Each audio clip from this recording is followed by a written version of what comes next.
अष्ट सखाओं में एक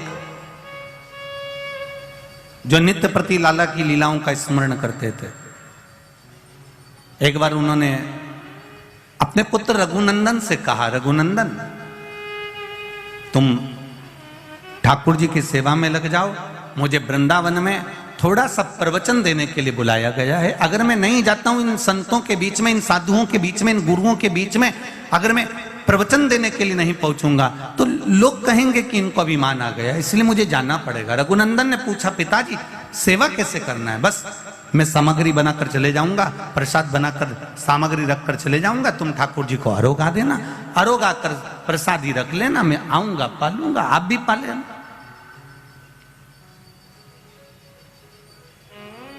अब रोज कुम्मन दास जी ब्रजमंडल में वृंदावन जाते, प्रवचन देते, शाम के टाइम पर आते और आते से वो कहते, लाओ बेटा रघुनंदन भगवान का प्रसाद लाओ, लाओ जरा, ठाकुर जी को जो आपने दिया है निर्माण, आप भगवान को जो प्रसाद प्रदान करे हैं, जो सामग्री निर्मित करी हुई अपन ने भगवान को धराई,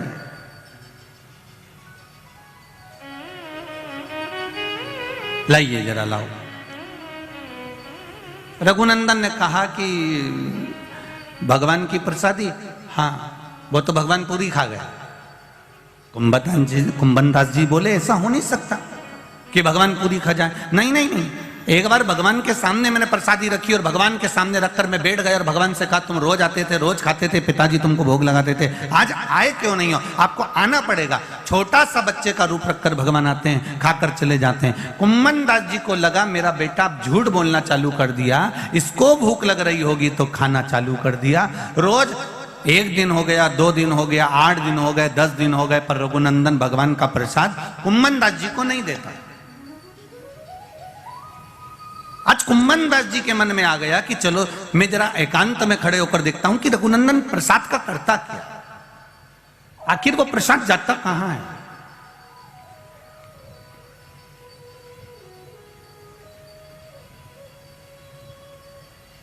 रघुनंदन ने भगवान को पुकारा, आइए लाडले भोग लगाइए। भगवान बच्चे का रूप रखकर आए। आज कुम्मन दास जी ने एक काम करा था, जब प्रवचन देने जा रहे थे तो उससे पहले लड्डू बनाकर रख दिए थे कि आज लड्डू का प्रसाद भगवान को धराया, और रखकर कुम्मन दास जी चले गए। रघुनंदन ने भोग लगाया। भगवान बाल्य अवस्था का स्वरूप धारण कर छोटे से बालक का रूप रखकर आए। कुम्मन दास जी पीछे से खड़े होकर देख रहे हैं कि आखिर होता क्या है, ये प्रसाद जाता कहां। तब क्या देखा कुम्मन दास जी ने कि एक छोटा सा बच्चा आया, उसने एक हाथ में लड्डू उठाया, दूसरे हाथ में लड्डू उठाया, और एक लड्डू हाथ का लेकर जा रहे थे मुख की ओर, और दूसरा लड्डू हाथ में था वो नीचे की ओर था। और इतने में कुम्मन दास जी सामने आकर खड़े होकर भगवान के चरण पकड़ लिए, लाला बड़ी कृपा करी आपने, आज लड्डू का भोग लगाया। भगवान ने कहा, कुम्मन दास तुमने मुझे ये प्रसाद का लड्डू खाते हुए देख लिया, अब संसार के लोगों के लिए, पूरी दुनिया के लिए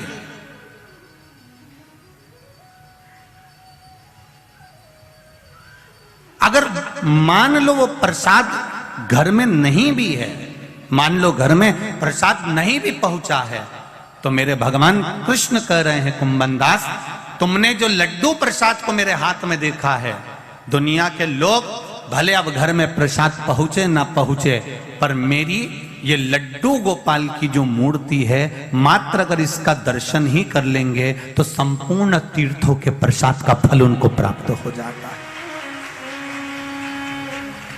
आपके यहां भी होगी लड्डू गोपाल की प्रतिमा। कई लोग कहते होंगे ये लड्डू गोपाल कब बने, तो आप बता सकते हो कि कुम्मन दास जी के प्रेम से प्रसाद को पाते समय, उस प्रसाद का आनंद लेते समय कुम्मन दास जी ने जो भगवान का दर्शन करा था, उस प्रसाद के सुख से कुम्मन दास जी के कारण आज भी संपूर्ण भारत देश में नहीं, देश में नहीं विदेश में भी लड्डू गोपाल विराजमान।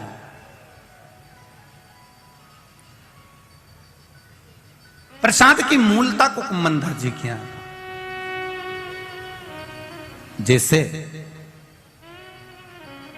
घर में कोई भोजन करने आया शंकर जी के मंदिर में आप जल चढ़ाने जा रहे हो, पूजन की थाली लगाकर पूजन करने बैठ रहे हो, वृक्ष के नीचे जल चढ़ाने जा रहे हो, हाथ में पानी का लोटा है, ट्रे में गिलास है, किसी अतिथि को, किसी ब्राह्मण को, किसी साधु को, सन्यासी को, तपस्वी को, साधक को, उपासक को, अतिथि गण को या भगवान को जल चढ़ाने जा रहे हो, या पूजन की थाली रखने जा रहे हो, उसमें जो लोटा रखा हुआ है या अलग से लोटा पकड़ा हुआ है, वो लोटा, वो गिलास, पानी का भरा हुआ पात्र जब नीचे गिरता है, अपन कहीं जा रहे हैं, किसी को जल देने जा रहे हैं, किसी को पानी पिलाने जा रहे हैं, किसी भगवान शंकर के शिवालय में जल चढ़ाने जा रहे हैं, और अगर वो जल का पात्र नीचे गिर जाता है तो प्रसाद शिव महापुराण की कथा कहती है वो शुभ नहीं माना जाता, उसको शुभ नहीं कह सकते,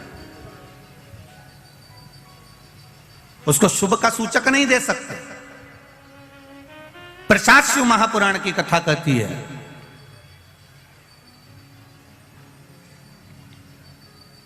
चंचूला देवी, बिंदुक की धर्म पत्नी, तुमरुका जी के यहां चली गई।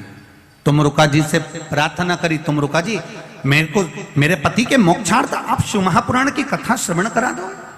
तुमरुका जी ने कहा कथा कहने में मना नहीं है, पर तू बेधव्य है। अगर कोई जोड़े से बैठकर आराधना करे तू कथा सुन, मना नहीं है, तो कथा सुनेगी। बेधव्य नारी अगर शिव महापुराण की कथा को श्रवण करती है तो पति के लोक को जाती है। कुंवारी कन्या शिव महापुराण की कथा को श्रवण करती है, उत्तम वर प्राप्त कर उत्तम कार्य की ओर जाती है। कोई पुरुष शिव महापुराण की कथा को श्रवण करता है, उत्तम फल को पाता है। कोई सौभाग्यवती नारी शिव महापुराण की कथा को श्रवण करती है तो वो अखंड सौभाग्य प्राप्त करती है। ऐसी पावन शिव महापुराण की कथा, तो फिर मैं बेधव्य होकर इस कथा को श्रवण कर सकती हूं? क्यों नहीं कर सकती? तू कर कथा श्रवण।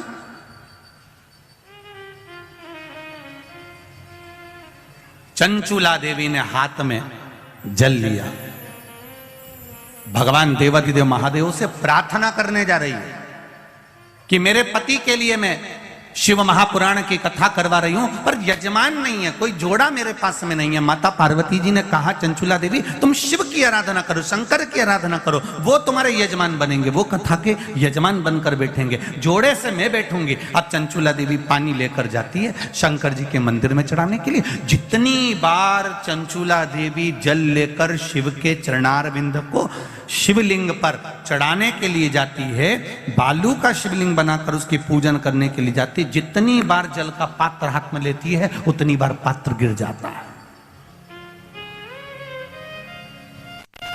अभी तक जितनी भी कथा हुई हैं, आप पुरानी कथा भी निकाल कर देखना, उस कथा में चंचूला देवी का जो आराधना का प्रसाद जल का जो महत्व है वो आज तक कथा में वर्णन नहीं आया। पर ये जो प्रसाद शिव महापुराण की कथा चल रही है बड़ौदा में, आपको पहले भी कहा कि ये कथा संपूर्ण भारतवासियों के लिए और देश विदेश में बैठे हुए भक्तों के लिए एक अलग गौरव की बात है कि ये कथा का रसतत्व अपने को मिल रहा है। चंचूला देवी के हाथ से कलश गिर गया। किसी दिन चंचूला देवी का जल अच्छे से चले जाता है, बाकी के दिन चंचूला देवी का हाथ का वो जल अपने आप गिर जाता है, वो कलश भूमि पर गिर जाता है।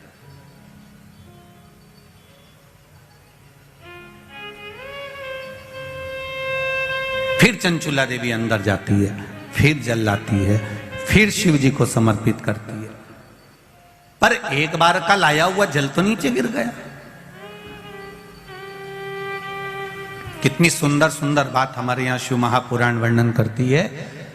मांग में माता सिंदूर भर रही हैं, मांग में सिंदूरा भरा जा रहा है, मांग में कंकु भरा जा रहा है, मांग में सिंदूर भरा जा रहा है, और वो सिंदूर नाक पर गिरता है। वो सिंदूर नासिका पर गिर गया तो कहते हैं कि कोई काल आने वाला था पति के ऊपर, वो काल टल गया और नाक पर सिंदूर आया तो नारी का सौभाग्य और अखंड हो गया, ये शास्त्र कह रहा। और सिंदूर भरते समय वही सिंदूर अगर भूमि पर गिर गया तो अब देखिए जरा, देवी भागवत को उठाकर पढ़िएगा, वो सिंदूर जो मांग में भरा जा रहा है और नाक पर गिर गया तो शुभ होगा, पति की उम्र बढ़ाएगा, घर में बच्चों का विवाह होने वाला होगा, कोई अच्छी सूचना आने वाली होगी। मांग में भरने वाला सिंदूर नाक पर आकर गिरता है तो कोई सूचना अच्छी मिलने वाली होती है, कोई बंधन कटने वाला होता है, कुछ अच्छा हमारे परिवार में होने वाला होता है, पति की उम्र बढ़ने वाली होती है, कोई रोग आने वाला था वो कट रहा होता है। और वही सिंदूर अगर भूमि पर मांग में भरते समय गिर जाता है तो समझ लो कि कुछ ना कुछ ऐसा काम होने वाला है कि मेरी आंख में आंसू आएंगे। वो निश्चित है, वो निश्चित है। चाहे वो किसी प्रॉपर्टी के चक्कर में हो, परिवार के चक्कर में हो, नातों के चक्कर में हो, पुत्रों के चक्कर में हो, बेटियों के चक्कर में हो, पति के चक्कर में हो, रिश्तेदारों के चक्कर में हो, कुटुंब मायका ससुराल के चक्कर में हो, पर निश्चित है कि नेत्र में जल जरूर आएगा। ये निश्चितता, क्योंकि भूमि पर वो सिंदूर अगर नाक पर गिरा है तो शुभ है, पर वही सिंदूर अगर भूमि पर गिरा है तो वो अशुभ है।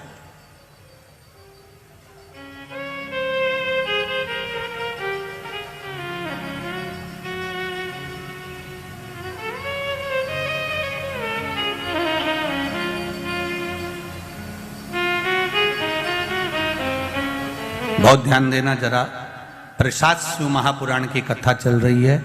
संपूर्ण देशवासियों की मेरी माताओं से निवेदन है, मेरे इन भाइयों से